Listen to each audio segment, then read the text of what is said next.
Hello everyone, welcome to my channel Nidhi ma'am India 7। चलिए, जो आज का वीडियो है ये कक्षा 10वीं से संबंधित वीडियो है। इसमें इतिहास के one liner and two liner question मैंने अटेम्प्ट करने की कोशिश की है जो आईएमपी हैं। तो वीडियो चलिए स्टार्ट करते हैं। फर्स्ट है जैसे यूरोप में राष्ट्रवाद का उदय।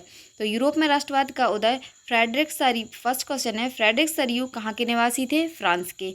फ्रेडरिक सरियू कौन थे? चित्रकार, चार चित्र। फ्रेडरिक सरियू ने लिखा कल्पनादर्श, यूटोपिया। फ्रांस के तिरंगे का रंग था काला, लाल, सुनहरा। राष्ट्र की अपनी समझ पुस्तक लिखी थी अर्नल्ड रेनन ने 1882 में। फ्रांसीसी क्रांति और राष्ट्रवाद का विचार। फ्रांस की क्रांति हुई 14 जुलाई 1789 को। जर्मन पंचांग का मुख्य पृष्ठ बनाया एड्रियास रेवमॉन ने। नेपोलियन की संहिता का नाम है नागरिक संहिता 1804 में। नेपोलियन का 1813 में चित्र बनाया राइनलैंड ने। यूरोप में राष्ट्रवाद का निर्माण। यूरोप में भूमि जागीरों को कहते हैं भूदास खेती। वियना संधि हुई 1815 में। उदारवादी राष्ट्रवाद के मायने। उदारवाद शब्द लैटिन भाषा से है आज़ाद। संगठन का गठन हुआ 1834 में। कपड़े मापने का पैमाना था एले। 1815 के बाद एक नया रूढ़िवाद। नेपोलियन की हार हुई 1815 वियना संधि में। वियना संधि में शामिल देश थे ब्रिटेन, रूस एंड प्रसा। वियना संधि के चांसलर थे ड्यूक मेटरनिक। क्रांतिकारी व युग। ज्योतिषी मैथ्सनी निवासी थे इटली 1807 जेनेवा में। कार्बोनरी गुप्त संगठन के सदस्य थे मैथ्सनी। ईश्वर की मर्जी शब्द राष्ट्र की प्राकृतिक इकाई है, यह किसने कहा है? मैथ्सनी ने। फ्रांस का प्रथम विद्रोह हुआ 1830 में लुई फिलिप के टाइम पे। जब फ्रांस छींकता है तो यूरोप में सर्दी हो जाती है। ये इंपॉर्टेंट सेंटेंस है। जब फ्रांस छींकता है तो पूरे यूरोप में क्या हो जाती है? सर्दी हो जाती है। ये किसने कहा है? मैटरनिक ने। नेक्स्ट क्वेश्चन है, सच्ची जर्मन संस्कृति और इसके आम लोगों में निहित है ओहा नशा। पेरिस में बेरोजगारी एवं खाद्यान्न समस्या हुई 1848 में। जर्मन नेशनल असेंबली का गठन हुआ 1848 में। नारीवाद राजनैतिक संगठन की स्थापना हुई लूजे ऑटो पीटर्स। जर्मन और इटली निर्माण। जर्मन का प्रथम सम्राट घोषित किया गया विलियम प्रथम को 1871 में। जियोपेसी गैरीवाल्ड थे नाविक। इटली का राजा घोषित किया एमेनाल द्वितीय को। United kingdom of greater Britain का गठन हुआ 1707 में। नारी रूपक का नाम दिया मरियाना को।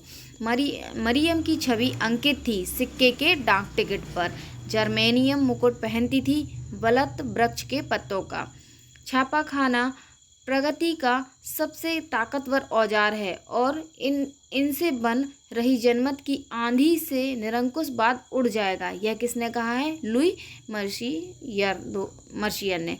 एक बार फिर से सुन लीजिए।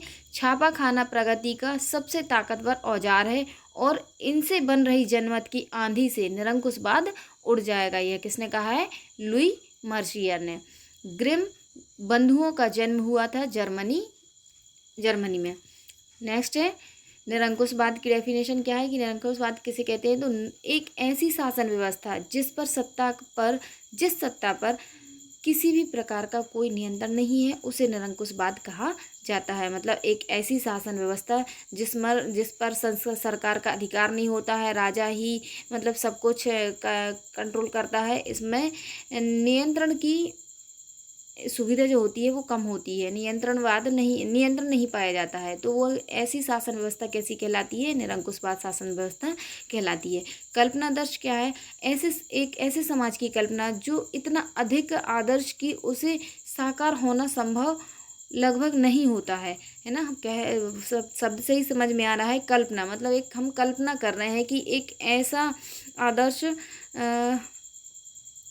जिसे हम संभव पॉसिबल नहीं है, लेकिन हम उसकी क्या कर रहे हैं, कल्पना कर रहे हैं, तो उसे बोलते हैं कल्पना दस। इसको इसकी डेफिनेशन ऐसे लिख सकते हैं कि एक ऐसे समाज की कल्पना जो इतना अधिक आदर्श कि उसे साकार होना लगभग संभव नहीं होता है। मताधिकार, वोट देने के अधिकार को मताधिकार कहते हैं। रूढ़िवादी, एक ऐसा राजनीतिक दर्शन जो परंपरा, संस्थाओं, रीति रिवाज पर बल देता है, उसे रूढ़िवाद कहते हैं। नारीवाद क्या होता है, महिला व पुरुष की राजनीतिक, आर्थिक, सामाजिक सत्ता में भागीदारी, समानता में सौ के आधार पर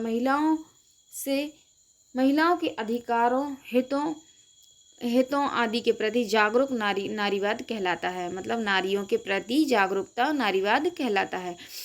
विचारधारा क्या है, एक विशेष प्रकार के राजनीतिक और सामाजिक दृष्टि को इंगित करने वाले विचारों को विचारधारा कहते हैं। रोमानीवाद क्या है, यह कैसा सांस्कृतिक आंदोलन जो एक विशेष प्रकार के राष्ट्रीय भावना का विकास करना चाहता है, रोमानीवाद कहलाता है। क्रांति क्या है, अचानक होने वाली ऐसी कार्यवाही जो गैरकानूनी तरीके से सरकार या शासन में परिवर्तन के लिए विधायक करे, क्रांति कहलाती है। एक क्रांति क्या है, अचानक ऐसी होने वाली कार्रवाई जो गैरकानूनी तरीके से सरकार या शासन में परिवर्तन के लिए की जाती है, क्रांति कहलाती है। उदारवाद किसे कहते हैं, उदारवाद अर्थ है आज़ाद, व्यक्ति के लिए आज़ादी और कानून के समक्ष सबकी बराबरी उदारवाद कहलाता है। एक उदारवाद में सरकार क्या करती है, थोड़ा सा रिलैक्सेशन दे देती है, छूट दे देती है, उसको भी उदारवाद की नीति कहा जाता है। फ्रेडरिक सरियो कौन था, फ्रेडरिक सरियो फ्रांस का रहने वाला चित्रकार था। इसके चित्र का आधार पूंजीवाद था। 1804 की नागरिक संहिता क्या थी, 1804 की नागरिक संहिता को नेपोलियन संहिता के नाम से भी जाना जाता है।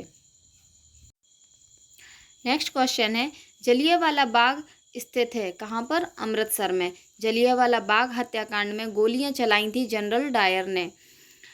असहयोग खिलाफत आंदोलन समिति का गठन हुआ मार्च 1919 को। हिंदू स्वराज पुस्तक लिखी थी महात्मा गांधी ने। सरकारी कार्यालय, विदेशी वस्तुओं का विरोध है, बहिष्कार करना। असहयोग आंदोलन खिलाफत की शुरुआत हुई जनवरी 1920 में। सबसे पहले असहयोग आंदोलन जो आया था वो 1920 में आया था, गांधी जी का ये प्रथम आंदोलन था। विरोध प्रदर्शन, फैक्ट्री में जाने को रोकना कहलाता है पिकेटिंग। आनुवधिक मजदूर को विदेशों को ले जाते हैं गिरमिटिया। बारदौली में किसान आंदोलन चलाया सरदार वल्लभ भाई पटेल ने। खगोलीय अनुमान लगाने वाले थे अल्लचूरी सीताराम। असहयोग आंदोलन वापस किया चोरा चोरी घटना में। चोरा चोरी घटना से असहयोग आंदोलन वापस हो गया था। ये चोरा चोरी की घटना 5 फरवरी 2022 को 1922 को घटित हुई थी, जिस घटना से महात्मा गांधी जो थे वो निराश हो गए थे और उनने अपना जो आंदोलन चला रहे थे वो क्या कर दिया था, स्थगित कर दिया था और असहयोग आंदोलन वापस ले लिया था। स्वराज पार्टी का गठन किया CR दास, चित्तरंजन दास, मोतीलाल नेहरू ने। भारत में साइमन आयोग आया 1928 में। पूर्ण स्वराज दिवस मनाया 26 जनवरी 1930 को। लाहौर अधिवेशन में पूर्ण स्वराज की मांग की 1929 को। दांडी यात्रा हुई 12 मार्च 1930 नमक कानून के द्वारा। दांडी यात्रा में शामिल लोग थे 78 लोग थे और 240 किलोमीटर चले थे। 24 दिन में ये यात्रा कंप्लीट हुई थी। गांधी इरविन समझौता हुआ था 5 मार्च 1931 को। बम और पिस्तौल की उपासना नहीं करते कथन है भगत सिंह का। भारतीय औद्योगिक व्यवसाय कांग्रेस का गठन हुआ 1920 में। भारतीय वाणिज्य उद्योग परिसंघ का गठन हुआ 1927 में। दलित एसोसिएशन का गठन हुआ 1930 में अंबेडकर जी द्वारा। अछूतों को ईश्वर की संतान बताया गांधी जी ने। पूना पैक्ट पर हस्ताक्षर हुए 1932 गांधी जी व अंबेडकर जी के। मुस्लिम लीग की स्थापना हुई 1930 में। भारतमाला की छवि बनाई रविन्द्रनाथ टैगोर ने। वंदे मातरम गीत लिखा था बंकिम चंद्र चटर्जी ने। भारत छोड़ो आंदोलन हुआ 8 अगस्त 1942 को। करो या मरो का नारा दिया महात्मा गांधी ने। जय हिंद का नारा दिया सुभाष चंद्र बोस ने। नेक्स्ट क्वेश्चन है, उपनिवेशों में राष्ट्रवाद के उदय की प्रक्रिया विरोधी आंदोलन से जुड़ी हुई क्यों थी? तो उत्तर है, उपनिवेश के विरुद्ध जाति धर्म एकता में राष्ट्रवाद का उदय हुआ। यूरोपीय शक्ति श्रेष्ठ में राष्ट्रवाद की भावना का उदय हुआ। राष्ट्रवाद एवं उदारवादी विचारधारा की भावना का उदय हुआ। उपनिवेशवाद के विरोध में आंदोलन हुआ। स्वदेशी प्रेम की भावना का विकास हुआ। क्वेश्चन ये बता रहा है कि उपनिवेशों में राष्ट्रवाद के उदय की प्रक्रिया विरोधी आंदोलन से कैसे जुड़ी हुई है और क्यों हुई है ना। तो उपनिवेशवाद मतलब कहलाता है कि जब कोई दूसरा राष्ट्र एक दूसरे राष्ट्र पर अपना अधिकार या कब्जा जमा लेता है, उसको हम बोलते हैं उपनिवेशवाद, है ना। उस ड्यूरेशन में जो राष्ट्रवाद का उदय हुआ, वह उदय धर्म जाति, है ना, धर्म जाति के विरुद्ध जो धर्म और जाति के विरुद्ध जो कार्रवाई मतलब कि जो कारनामे हो रहे थे, कार्रवाई मतलब जो भी धार्मिक राजनीतिक और सांस्कृतिक सामाजिक जो भी ऐसे कार्य हो रहे थे जो समाज विरोधी थे, इसके विरोध के कारण से राष्ट्रवाद का सभी जगह पे उदय हुआ था और स्वदेश प्रेम की भावना का विकास हुआ था। प्रथम विश्व युद्ध में राष्ट्रीय आंदोलन के विकास में योगदान लिखो। तो प्रथम विश्व युद्ध में राष्ट्रीय आंदोलन के विकास में योगदान लिखना है। इसका आंसर है, प्रथम विश्व युद्ध में राजनीति आर्थिक बदलाव हुआ। जनता के सामने समयोग मूल्यवृद्धि, ग्रामीणों को सेना में भर्ती के लिए बाध्य किया गया। देश के अधिकांश भागों में फसल खराब, खाद्यान्न एवं भुखमरी की समस्या, ये सब चीज़ें देखी गई। सविनय आंदोलन को समझाइए।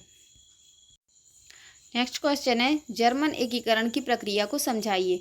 उत्तर है, जर्मन में नवीन संविधान निर्माण 18 मई 1848 को फ्रैंकफर्ट संसद द्वारा 831 सदस्यों की बैठक हुई। दूसरा पॉइंट है, महासंघ द्वारा क्षेत्रों को जोड़कर शासित राज्य बनाने का प्रयास किया गया। तीसरा है, राष्ट्रीय निर्माण में आधार। सेकंड पॉइंट है, महासंघ द्वारा क्षेत्रों को जोड़कर शासित राज्य बनाने का प्रयास किया गया। राष्ट्रीय निर्माण में उदारवादी विचारधारा आई। जर्मन एकीकरण का जनक ओटो वन बिस्मार्क बना। वर्साई की संधि 18 जनवरी 1871 को विलियम को जर्मन का राष्ट्र सम्राट घोषित किया गया। नेपोलियन द्वारा शासन व्यवस्था में बदलाव लिखो। आंसर है, 1804 में नागरिक संहिता का निर्माण। समानता एवं संपत्ति का अधिकार, सामंती व्यवस्था खत्म, करों से मुक्ति, यातायात एवं संचार में सुधार, एक समान व्यवस्था एवं मापतौल प्रणाली, देश में एक राष्ट्रीय मुद्रा प्रचलित। नेक्स्ट है, भारत में राष्ट्रवाद, प्रथम विश्व युद्ध एवं खिलाफत और असहयोग आंदोलन। प्रथम विश्व युद्ध हुआ था 1914 से 1918 तक चला था। प्रथम विश्व युद्ध में भारत का योगदान था। जबरन सेना में भर्ती किया गया था। महात्मा गांधी दक्षिण अफ्रीका से लौटे थे 1915 में। बागान व्यवस्था के खिलाफ बिहार चंपारण में आंदोलन हुआ 1916 में।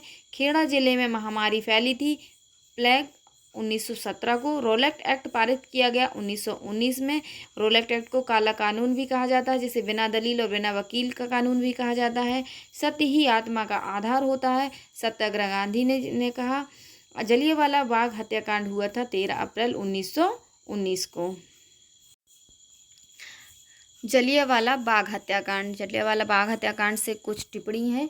पहला कि 13 अप्रैल 1919 को अमृतसर में हुआ था। जलियांवाला बाग में भारतीयों की आम सभा हो रही थी। बाग चारों ओर से बंद था, एक ही दरवाज़ा था। भारतीय हंसराज द्वारा अंग्रेज जनरल डायर को सूचना दी गई और जनरल डायर द्वारा बिना सूचना के सभी लोगों पर वहाँ पर गोलियाँ चलाई गई मुख्य द्वार पर खड़े होकर, और हजारों बुजुर्ग, बच्चे और महिलाओं की इसमें हत्या हो गई थी। ठीक है। नेक्स्ट है साइमन कमीशन।